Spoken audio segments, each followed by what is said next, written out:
Today we're making miso marinated pork loin, another meal prep idea.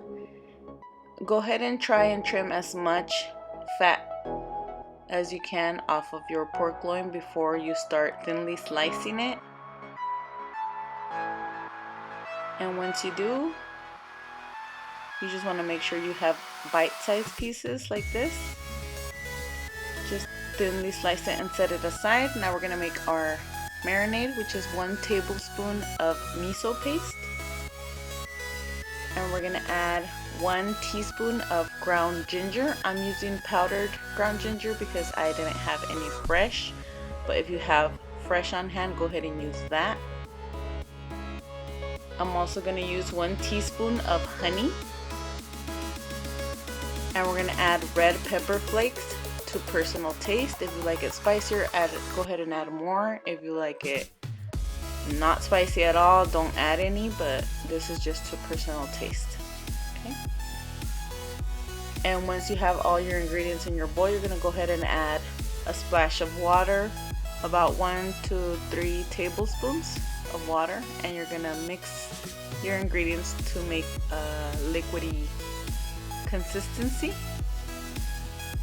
kind of like a dressing kind of consistency.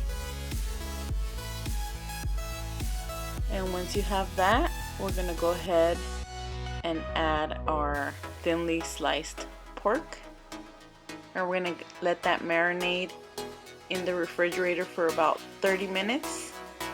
You can go ahead and leave it overnight if you want it to be extra flavorful, but 30 minutes is the minimum. Okay.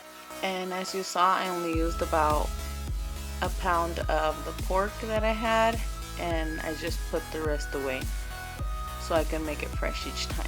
So now we're gonna put this in the fridge for about 30 minutes until we're ready to cook it.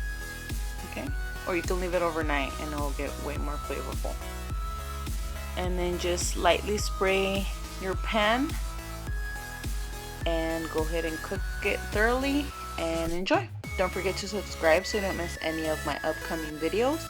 I will be uploading 2 days a week, so stay tuned for those. Make sure you hit the little bell icon so you can get notifications of any new recipes that I might upload. Okay, thank you, bye, thanks for watching.